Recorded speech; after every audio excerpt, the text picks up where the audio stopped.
추수감사 주일로 드리는 그러한 주일입니다. 한 해 동안 우리의 삶의 밭에서 거둔 열매들을 감사하며 하나님께 감사하며 예배하며 드리는 그러한 절기가 바로 추수감사 주일입니다. 그런데 우리는 흔히 추수라고 하면 땀 흘려 심고 가꾼 곡식이나 과일처럼 눈에 보이는 소산물들을 우리는 쉽게 떠올리고 생각합니다. 그래서 우리는 종종 내가 가진 건강이나 재물이나 자녀의 성공 혹은 직장에서의 성취와 같이 눈에 보이고 손에 잡히는 것들을 감사의 조건으로 삼곤 합니다. 물론 이 모든 것들은 하나님께서 우리에게 허락하신 것들이며 하나님의 은혜이며 그래서 우리가 마땅히 감사해야 할 감사의 제목입니다. 하지만 만약에 우리의 감사가 우리가 노력해서 얻은 것, 내가 수확한 것에만 머무른다면 우리는 추수감사절의 가장 깊은 의미를 놓치고 있는 것일 수 있습니다. 여러분, 진정한 감사가 무엇일까요? 성경적인 진정한 감사는 내가 무엇을 추수했는가에서 시작하지 않고 나는 도저히 추수할 수 없는 것을 거두게 되었다라는 사실에서 시작됩니다. 우리가 아무리 노력해도 우리는 스스로 구원이라고 하는 열매를 맺을 수는 없습니다. 왜냐하면 우리는 죄의 밭에서 진노의 열매 외에는 거둘 것이 없는 그러한 존재이기 때문입니다. 그런데 우리 주 예수 그리스도께서 우리를 위해 친히 생명의 씨앗이 되셨습니다. 십자가에서 죽으시고 부활하심으로 우리가 도저히 맺을 수 없었던 영원한 생명과 하나님의 자녀됨이라는 열매를 우리에게 거저 선물로 주셨습니다. 여러분, 이것이 바로 우리가 드려야 할 감사의 본질이요 감사의 핵심인 것입니다. 오늘 본문인 골로새서는 바로 이 놀라운 은혜로 말미암아 새 사람이 된 성도가 어떤 모습으로 살아가야 하는지를 우리에게 가르쳐주는 그러한 말씀입니다. 오늘 본문의 앞단락인 골로새서 3장 5절에서 11절이 새 사람이 버려야 할 옛 사람의 낡은 옷에 대해서 이야기를 했다면 오늘 본문의 말씀은 우리가 마땅히 입어야 할 새 사람의 새 옷이 무엇인지를 우리에게 보여주며 가르쳐주고 있습니다. 특별히 오늘 본문인 골로새서 3장 15절에서 17절의 말씀은 이 새 사람이 입어야 할 가장 빛나고 아름다운 옷, 그 정체성을 분명히 드러내는 옷이 바로 감사라고 선언하고 있습니다. 놀랍게도 단 3절 안에 감사라는 단어가 3번이나 반복되며 강조되고 있습니다. 오늘은 추수감사 주일입니다. 오늘 본문의 말씀을 통해 우리 성도들 새 사람이 마땅히 입어야 할 감사의 새 옷이 구체적으로 무엇인지 그리고 그것을 어떻게 입고 살아갈 수 있는지를 잠시 생각하며 나누는 은혜의 시간이 되기를 바랍니다. 새 사람이 입어야 할 감사의 옷 첫 번째는 평강에서 비롯되는 감사입니다. 오늘 본문 말씀 15절의 말씀을 보시면 그리스도의 평강이 너희 마음을 주장하게 하라. 너희는 평강을 위하여 한 몸으로 부르심을 받았나니 너희는 또한 감사하는 자가 되라라고 말씀하고 있습니다. 여기에 보시면 바울 사도는 감사하는 자가 되라라고 명령하기에 앞서서 먼저 그리스도의 평강이 너희 마음을 주장하게 하라라고 선포하고 있습니다. 여러분, 이게 무슨 의미입니까? 감사라고 하는 것은 쥐어짜서 나오는 것이 아니라 예수 그리스도의 평강이 우리의 마음을 다스릴 때에 자연스럽게 흘러나오는 열매라는 그러한 의미입니다. 특별히 바울 사도는 그리스도의 평강이 너희 마음을 주장하게 하라라고 권면하고 있습니다. 여기서 주장하게 하라라는 이 헬라어 단어는 운동 경기에서 심판하는 일을 묘사하는 단어로 이는 경기의 규칙을 판정하고 승자를 선언하는 모습을 뜻하는 바로 그 단어입니다. 즉 성도는 매 결정의 순간에 그리스도의 평강을 쫓아 판단을 내려야 한다는 것을 의미하고 뜻하고 있습니다. 여러분, 실제로 우리의 삶을 한번 돌아보며 우리의 삶을 생각해 보십시오. 우리의 마음속에는 매일 수많은 감정과 생각들이 뒤죽박죽되어서 경합을 벌이고 있습니다. 어떤 때는 두려움이라는 놈이 튀어나와서 큰일 났다, 이제는 망했다라고 외칠 때도 있습니다. 그리고 또 어떨 때는 염려라는 것이 끼어들어서 앞으로 어떻게 살지라고 우리를 불안하게 만들기도 합니다. 또 어떤 때는 분노와 서운함이 어떻게 나에게 이럴 수가 있어 라고 고개를 들고 우리를 향해 소리칠 때가 있습니다. 여러분, 이 모든 혼란스러운 소리들 가운데 바울은 그리스도의 평강이 심판관이 되어서 호루라기를 불면서 다 조용히 해, 이 마음은 내가 다스린다라고 선언하게 하라는 뜻이 바로 오늘 본문 15절 말씀의 의미입니다. 그러면 우리가 어떻게 이 평강을 누릴 수 있습니까? 15절 중반절은 너희는 평강을 위하여 한 몸으로 부르심을 받았나니라고 말씀하고 있습니다. 여러분, 우리는 홀로 이 험한 세상을 살아가는 그러한 존재가 아니라 예수 그리스도 안에서 한 몸으로 부름을 받은 공동체입니다. 우리는 이미 하나님과 화평하게 되었을 뿐만 아니라 다른 지체와도 화평하게 되었습니다. 내 옆의 지체가 때로 나를 불편하게 할지라도 우리는 이미 그리스도 안에서 한 몸이고 한 가족입니다. 이 사실, 즉 하나님이 우리를 이미 한 몸으로 부르시고 평강을 주셨다는 사실을 받아들일 때에 비로소 그리스도의 평강이 우리의 마음을 다스리게 되는 것입니다. 그리고 그리스도의 평강이 우리의 마음을 다스릴 때 그 결과가 무엇입니까? 15절 하반절에서 나오듯 너희는 또한 감사하는 자가 되라라고 합니다. 사랑하는 여러분, 염려가 우리의 마음을 다스리게 되면요, 불평이 나옵니다. 욕심이 우리의 마음을 지배하게 되면 불만족이 나오게 됩니다. 두려움이 우리의 마음을 다스리게 되면요, 원망이 튀어나오게 됩니다. 하지만 예수 그리스도의 평강이 우리의 마음을 다스리면 감사가 나오게 되는 것입니다. 오케스트라의 연주의 전 풍경을 여러분 잠시 한번 상상해 보시고 떠올려 보시기를 바랍니다. 수많은 연주자가 제각기 자신의 악기를 조율하고 있습니다. 바이올린 소리도 들리고요, 첼로 소리도 있고 트럼펫 소리도 있습니다. 각각의 소리는 아름답지만 혼란스러운 소음처럼 들립니다. 그때 지휘자가 단상에 오르고 오보에 연주자가 기준음을 줍니다. 그러면 모든 악기가 그 기준음에 자신의 소리를 조율하고 맞춥니다. 그리고 나면 혼란스럽던 소음이 사라지고 완벽한 하모니를 이룰 준비가 끝이 나게 됩니다. 우리의 마음이 바로 그와 같습니다. 예수 그리스도의 평강이 우리의 마음의 기준음이 되어야 합니다. 세상의 소리, 내 안의 욕심의 소리에 길을 맞추는 것이 아니라 주님이 우리를 다스리신다, 주님의 평강이 우리의 마음의 기준음이 되어야 합니다.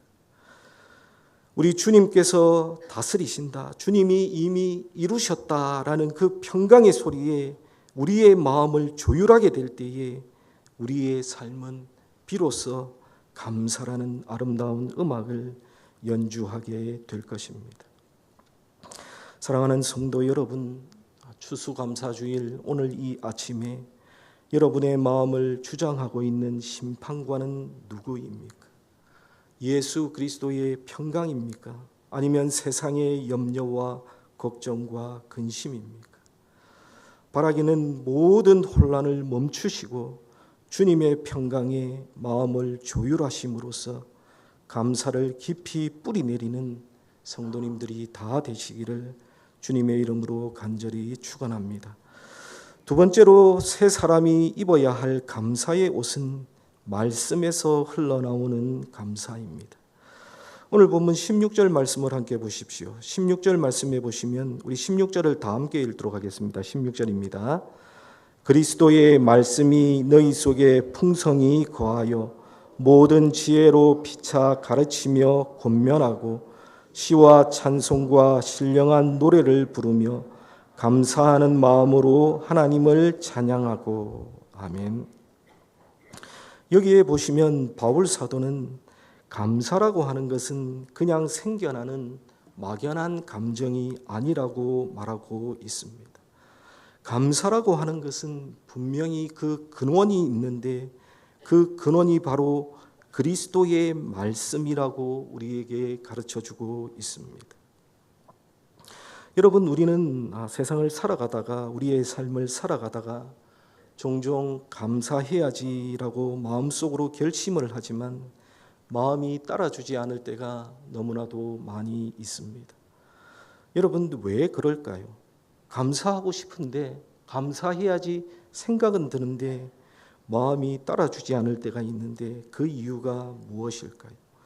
그것은 감사를 만들어낼 재료가 우리 안에 없기 때문입니다. 마치 물이 없는 마른 우물에서 아무리 펌프질을 해도 물이 나오지 않는 것과 같습니다. 펌프질이라는 이 행위를 아무리 열심히 해도 우물 바닥에 물이 없으면 소용이 없습니다. 그러므로 우리는 마음의 우물에 감사의 물을 채워야 하는데 우리의 마음의 우물에 감사의 물을 채울 수 있는 것은 오직 예수 그리스도의 말씀이라고 오늘 본문은 말하고 있습니다. 말씀이 우리 안에 풍성히 거할 때에, 즉 말씀이 그저 스쳐 지나가는 지식이 아니라 내 삶을 지배하는 실체가 될 때에 우리에게는 감사하는 마음으로 하나님을 찬양하게 된다고 오늘 말씀은 말씀하고 있습니다. 사랑하는 성도 여러분, 하나님의 말씀이, 하나님의 살아있는 생명의 말씀이 우리의 마음에 채워지면 감사가 흘러나옵니다. 사랑하는 성도 여러분, 우리 한 가지만 기억합시다. 감사의 양은 말씀 묵상의 깊이와 비례한다는 사실을 여러분 기억하시기를 바랍니다. 내 삶에 불평이 많아질 때는 내 안에 말씀이 메말라가고 있다는 신호입니다. 반대로 하나님의 말씀이 꿀송이처럼 달게 느껴지고 내 영혼을 채울 때에 우리의 입술에는 환경과 상관없는 감사와 찬양이 터져나오게 되는 것입니다. 오늘 우리는 감사의 주일을 맞아 많은 감사의 제물들을 우리 앞에 두었습니다. 여러분, 우리가 정말로 감사해야 할 것은 이 모든 것들을 거두게 하신 하나님의 은혜요, 그 은혜를 깨닫게 하는 그리스도의 말씀이 우리에게 주어졌다는 사실입니다. 사랑하는 성도 여러분, 지금까지 우리의 삶의 우물은 무엇으로 채워져 있었습니까? 세상의 염려 혹은 사람들의 평가였습니까? 아니면 예수 그리스도의 살아있는 말씀이었습니까? 사랑하는 성도 여러분, 오늘 다시 한번 우리를 살리고 감사를 회복시키는 생명의 말씀을 우리 안에 풍성히 채우기로 결단하는 감사절의 아침이 다 되시기를 주님의 이름으로 축원합니다. 마지막으로 우리가 입어야 할 감사의 옷은 삶 전체로 드려지는 감사입니다. 여러분 17절 말씀을 한번 보십시오. 우리 17절 말씀을 다 같이 함께 읽도록 하겠습니다. 또 무엇을 하든지 말에나 일에나 다 주 예수의 이름으로 하고 그를 힘입어 하나님 아버지께 감사하라. 앞선 15절의 말씀이 마음의 감사에 대한 내용이고 16절이 내면과 찬양의 감사의 내용이라면 17절은 삶의 모든 영역에서 감사할 것을 우리에게 말하는 그러한 말씀입니다. 성경에 보시면 무엇을 하든지 말에나 일에나 라고 가르치고 있습니다. 이는 예외가 없다는 뜻입니다. 그런데 그 방법이 무엇입니까? 17절에 보시면 다 주 예수의 이름으로 하고라고 합니다. 그러면 주 예수의 이름으로 한다는 뜻은 무엇입니까? 그것은 내가 그분의 소유이며 그분의 대리이며 그분의 영광을 위해 살아간다는 그러한 고백입니다. 여러분, 우리는 일반적으로 일과 신앙을 분리하려는 그러한 경향이 있습니다. 주일 교회에서 봉사하는 것은 주의 일이고 월요일부터 토요일까지 직장에서 돈 버는 것은 나의 일 혹은 세상의 일이라고 생각합니다. 그러나 17절의 말씀은 그 구분을 모두 완전히 무너뜨리고 있습니다. 우리가 집에서 설거지를 하든 바깥에서 운전을 하든 직장에서 보고서를 쓰든 자녀를 돌보든 그 모든 것이 주 예수의 이름으로 할 때에 거룩한 주님의 일이 된다고 우리에게 가르치고 있습니다. 그래서 유명한 존 파이퍼 목사님은 그리스도를 가장 만족으로 삼고 행하는 모든 삶의 행위는 예배이다라는 그러한 말을 했습니다. 우리가 하는 모든 말이 주 예수의 이름으로 하는 말이 될 때에 우리의 말은 비방이나 불평이 아니라 격려와 감사의 말이 됩니다. 그리고 우리가 하는 모든 일이 주 예수의 이름으로 하는 일이 될 때에 우리의 일은 억지로 하는 노동이 아니라 하나님께 드리는 예배가 될 것입니다. 그리고 그 모든 행위의 최종 목적지는 무엇입니까? 17절 하반절에 보시면 그를 힘입어 하나님 아버지께 감사하는 것입니다. 즉 우리의 삶 자체가 감사의 제물이 되는 것입니다.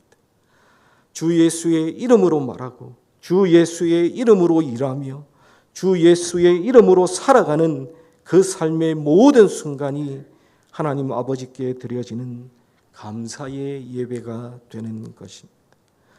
여러분, 이것이 바로 추수감사절의 진정한 의미입니다. 1년에 하루 나를 정해 감사하는 것을 넘어서 내 삶의 1분 1초가 내 말 한마디와 내 손길 하나하나가 모두 감사의 고백이 되는 삶. 이것이 바로 하나님께서 우리 성도들에게 원하시는 감사로 온전하게 되는 삶입니다. 말씀을 맺겠습니다.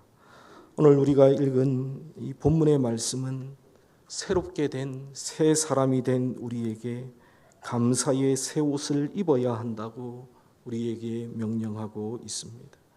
그 감사의 옷은 그리스도의 평강이 우리의 마음을 다스릴 때에 그 뿌리를 내리게 되고 그리스도의 말씀이 우리 속에 풍성히 거할 때에 그 근원이 터져 나오게 되고 우리의 모든 말과 일을 주 예수의 이름으로 행할 때에 그 감사는 완성된다고 우리에게 말씀하고 있습니다. 사랑하는 성도 여러분, 오늘은 우리가 한 해의 수확을 감사하는 추수감사 주일입니다. 우리는 눈에 보이는 풍성한 열매들을 하나님께 드리며 감사를 표합니다. 그러나 하나님께서 우리에게서 받기 원하시는 가장 궁극적인 추수의 열매는 무엇일까요? 그것은 바로 오늘 말씀이 명하는 감사하는 자의 삶 그 자체입니다. 여러분, 감사는 환경이나 소유의 결과가 아니라 새 사람이라는 우리의 정체성에서 나오는 신앙의 고백입니다. 오늘 이 추수감사주일에 우리의 감사를 다시 한번 돌아보고 다시 한번 점검하기를 원합니다. 눈에 보이는 소산물이 아니라 우리를 영원한 생명으로 인도하신 하나님 아버지를 바라봅시다. 그리고 그 은혜에 응답하여 우리의 마음을 예수 그리스도의 평강에 맞추고 우리의 심령을 예수 그리스도의 말씀으로 채우며 우리의 남은 모든 생애를 주 예수의 이름으로 살아가는 감사하는 자가 되기로 결단합시다. 그리하여 우리의 삶 자체가 하나님께서 기뻐 받으시는 가장 귀한 추수의 열매가 되기를 우리의 주 되시는 예수 그리스도의 이름으로 간절히 축원합니다. 이 시간 다 함께 기도하겠습니다. 참 좋으신 아버지 하나님,